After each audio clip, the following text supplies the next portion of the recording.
To my channel. मेरा नाम है दिनेश दास। इस वीडियो में मैं डिस्कस करूंगा जेई एडवांस 2022 का क्वेश्चन। एक ऐसा क्वेश्चन जहां पे बहुत सारे कंसेप्ट है, बहुत सारे अलग अलग टाइप के रिएक्शन है जिसको जोड़ के एक कंप्लीट एक क्वेश्चन बनाया गया है।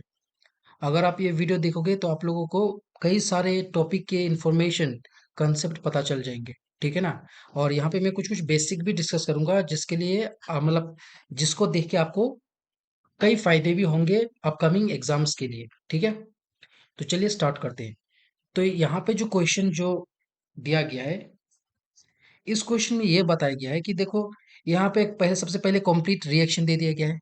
यहाँ पे हम लोगों को ए क्या है, बी और सी पता करना पड़ेगा, जिसकी वजह से हम लोगों को डी मॉलिक्यूल्स का बारे में भी पता हो जाएगा कि डी मॉलिक्यूल्स का स्ट्रक्चर क्या है, नाम क्या है। ठीक है ना। जब पता चल जाए तो इस डी मॉलिक्यूल्स जो है, जो डी मॉलिक्यूल्स जो फॉर्म हुआ है, इसका अमाउंट कितना है ग्राम में, हम लोग ग्राम में लिखेंगे। इसका अमाउंट कितना फॉर्म हुआ वो कैलकुलेट करना पड़ेगा। तो यही क्वेश्चन बताएंगे। ठीक है ना। तो चलिए स्टार्ट करते हैं। तो क्वेश्चन में आप फर्स्ट पार्ट का क्वेश्चन को देखिए। इस मॉलिक्यूल का नाम है इथाइन। इथाइन भी बोलते हैं इसको। ठीक है। इथाइन, या फिर कॉमनली इसको ये भी बोला जाता है एसिटाइलिन। एसिटाइलिन, ठीक है ना। तो जब भी एसिटाइलिन को रेड हॉट आयरन ट्यूब के थ्रू अगर पास किया जाता है, then it undergoes aromatization reaction. कौन सा रिएक्शन? Aromatisation reaction. मतलब कि एसिटाइलिन मॉलिक्यूल्स कुछ इस तरीका से कन्वर्ट हो जाएंगे कि वो एक एरोमेटिक कंपाउंड फॉर्म होंगे।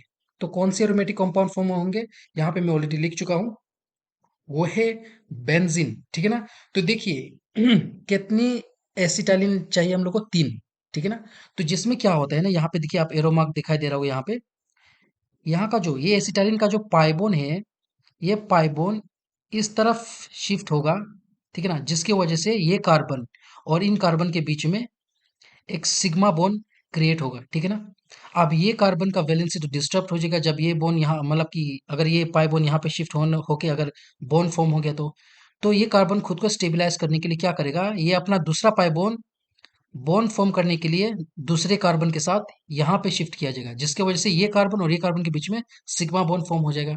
फिर नेक्स्ट नेक्स्ट स्टेबिलिटी मेंटेन करने के लिए ये दूसरा कार्बन भी क्या करेगा, अपना पाई बॉन्ड इस तरफ शिफ्ट करेगा, जिसके वजह से ये कार्बन और ये कार्बन के बीच में एक सिग्मा बॉन्ड फॉर्म हो जाएगा। ठीक है ना। और बाकी का जगह में जो है डबल बॉन्ड रहेगा ही। और ये जो मॉलिक्यूल्स है कुछ इस तरह का में कन्वर्ट हो जाएगा। ठीक है ना। वो है बेंजीन में कन्वर्ट हो जाएगा। ठीक है। तो यहाँ तक एरोमेटाइजेशन रिएक्शन हो गया। ठीक है। फिर नेक्स्ट स्टेप, अब ये जो ए मॉलिक्यूल्स है, क्वेश्चन पे देखिए, ये जो ए मॉलिक्यूल्स है ये ए मॉलिक्यूल्स ये 1 क्लोरोप्रोपेन के साथ रिएक्ट करेगा। ठीक है ना। 1 क्लोरोप्रोपेन के साथ रिएक्ट करेगा in presence of aluminium chloride AlCl3। अभी हम लोगों को ये जानना है कि इस AlCl3 का रोल क्या है, जो कि एक लुईस एसिड है, आप लोगों को पता ही होगा। तो आप ये AlCl3 यहाँ पे देखिए। ये जो AlCl3 है ना, इस क्लोरीन को खुद की तरफ ये ले लेगा। ठीक है ना। जिसमें क्या होता है, ये AlCl3 हो जाएगा AlCl4। एल्युमिनियम के ऊपर नेगेटिव चार्ज हो जाएगा। ठीक है ना। और देखिए यहाँ पे क्या होता है ना, केमिस्ट्री, यहाँ का केमिस्ट्री पे फोकस कीजिए।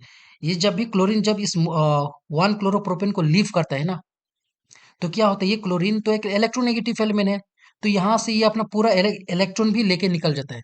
अब ये जो बॉन्ड है, ये तो एक कार्बन के बीच में है, एक ये कार्बन यहाँ पे है। ठीक है ना। तो ये कार्बन इस प्रोसेस में अपना इलेक्ट्रॉन लॉस कर देता है, खो देता है। तो कोई भी स्पीसीज अगर इलेक्ट्रॉन खो देता है तो क्या चार्ज हो जाएगा? Positive charge.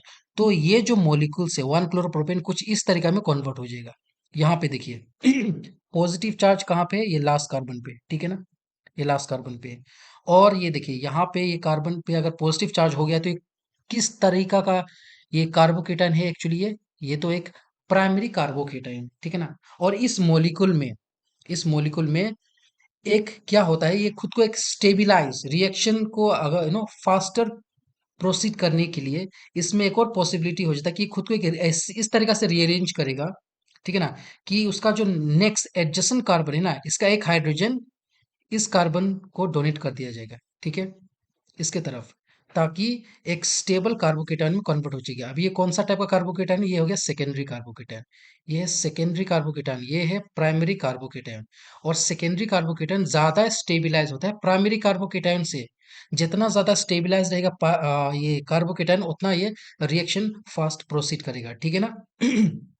तो अब ये हो गया, क्या में कन्वर्ट हो गया? Secondary carbocation. अभी नेक्स्ट स्टेप, अभी यही सेकेंडरी कार्बोकेटायन रिएक्ट करेगा किसके साथ? एज पर द क्वेश्चन ए के साथ। ए क्या है हम लोगों का? बेंजीन, ठीक है। अभी नेक्स्ट स्टेप में आपको दिखा देता हूँ। तो नेक्स्ट स्टेप में ये देखिए, यहाँ पे बेंजीन में क्या करेगा, इसका जो एक पाई इलेक्ट्रॉन है ना, ये पाई इलेक्ट्रॉन डायरेक्टली ये जो कार्बन जिसके साथ पॉजिटिव चार्ज है उस पे अटैक करेगा, ठीक है। और इस प्रोसेस में क्या होगा ना, यहाँ पे कुछ इस तरीका से कन्वर्ट हो जाएगा। और इस मॉलिक्यूल का नाम क्या है? क्यूमिन। क्या में कन्वर्ट हो जाएगा? क्यूमिन में कन्वर्ट हो जाएगा। आप लोग को यही याद रखना है। और यही पूछा गया था कि बी, ये मॉलिक्यूल क्या बन गया हम लोग का? क्यूमिन है हम लोग का मॉलिक्यूल बी। क्वेश्चन में ये भी पूछा गया था, ठीक है ना। क्यूमिन में कन्वर्ट हो जाएगा। अभी क्वेश्चन पे ध्यान दीजिए। नेक्स्ट है, ये जो क्यूमिन जो फॉर्म हुआ है, ये ऑक्सीजन के साथ रिएक्ट कर रहा है, फिर यहाँ पे H3O हाइड्रोनियम आयन के साथ रिएक्ट कर रहा है, ये मेंशन किया गया। अभी मैं आपको बताता हूँ ये रिएक्शन को क्या बोला जाता है, ठीक है ना। यहाँ से मॉलिक्यूल बी से लेके मॉलिक्यूल सी, इस रिएक्शन को हम आप लोगों को पता ही होगा कौन सा चैप्टर में डिस्कस किए थे, ये चैप्टर ये वाला फेनोल चैप्टर में, ठीक है ना। ये रिएक्शन कहाँ पे यूज किया जाता है? प्रिपरेशन ऑफ फेनोल में, ठीक है। और इस ये जो प्रिपरेशन है, इसको commercial method of preparation of phenol भी बोला जाता है। बहुत ही इंपॉर्टेंट रिएक्शन है ये वाला। चलिए मैं आपको रिएक्शन डिस्कस करता हूँ यहाँ का। तो इसमें क्या होता है, ये क्यूमिन जब भी ऑक्सीजन के साथ रिएक्ट करता है, तो हम लोगों को क्यूमिन हाइड्रोपेरोक्साइड में कन्वर्ट हो जाता है, ठीक है ना, ये मॉलिक्यूल में, ठीक है। जहाँ पे ये हाइड्रोजन की जगह में ये दो ऑक्सीजन अटैच हो जाता है, ठीक है। मैं शॉर्टकट फॉर्म में समझा रहा हूँ यहाँ पे, बेसिकली पूरा डिटेल्स में यहाँ पे जाके कोई फायदा नहीं रहेगा, टू बी ऑनेस्ट, ठीक है ना। तो जब भी ये मॉलिक्यूल्स रिएक्ट करेगा, तो यहाँ पे क्या हो जाएगा, ये हाइड्रोजन का जगह में दो ऑक्सीजन इंसर्ट हो जाएगा यहाँ पे, ठीक है ना। ये पेरोक्सो ग्रुप जो है यहाँ पे अटैच हो जाएगा, ठीक है। नेक्स्ट, इसको अगर आप हाइड्रोलाइज कीजिएगा इन प्रेजेंस ऑफ एसिड, या फिर H3O प्लस के साथ रिएक्ट कीजिएगा, तो ये फेनॉल में कन्वर्ट हो जाएगा। और ये पार्ट का जो हिस्सा का जो मॉलिक्यूल है ना, ये वाला पार्ट का ये एसीटोन में कन्वर्ट हो जाएगा। इस रिएक्शन को इतना इंपॉर्टेंट क्यों माना जाता है? क्योंकि यहाँ पे एसीटोन फॉर्म हो रहा है। एसीटोन एक बहुत ही इंपॉर्टेंट इंडस्ट्रियल सॉल्वेंट है, इसीलिए preparation of phenol from cumene is considered as the better method than compare with other method, ठीक है ना। क्योंकि यहाँ पे एक इंपॉर्टेंट बाय प्रोडक्ट फॉर्म होता है, वो है एसीटोन। अब ये जो फेनॉल फॉर्म हुआ, ये है हम लोग का मॉलिक्यूल सी। अब चलिए क्वेश्चन पे चलते हैं। क्वेश्चन पे ये बताया गया है कि ये फिर ये जो सी मॉलिक्यूल है ना, ये फिर किसके साथ रिएक्ट करता है? ये एक एसिड क्लोराइड है, CH3COCl के साथ रिएक्ट करेगा ये, ठीक है। In presence of pyridine, pyridine एक बेस है, नाइट्रोजन बेस है। तो चलिए देखते हैं।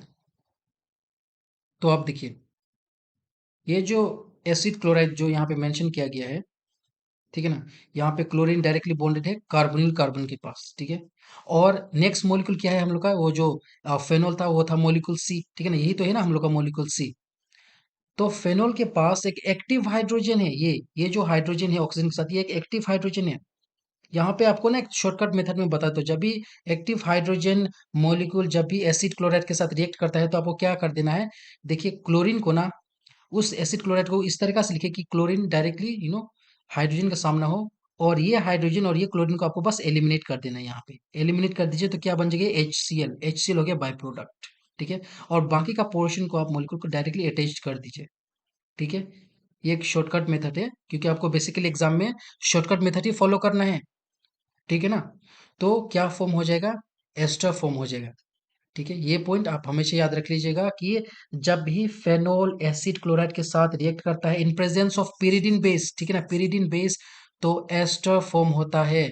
और यही एस्टर मॉलिक्यूल जो है हम लोगों का डी मॉलिक्यूल हो गया, ठीक है ना, मॉलिक्यूल डी। यही पूछा गया था, स्ट्रक्चर ऑफ डी क्या था फाइनल। अब हम लोग को ये पता करना है कि इसका अमाउंट क्या है इन ग्राम।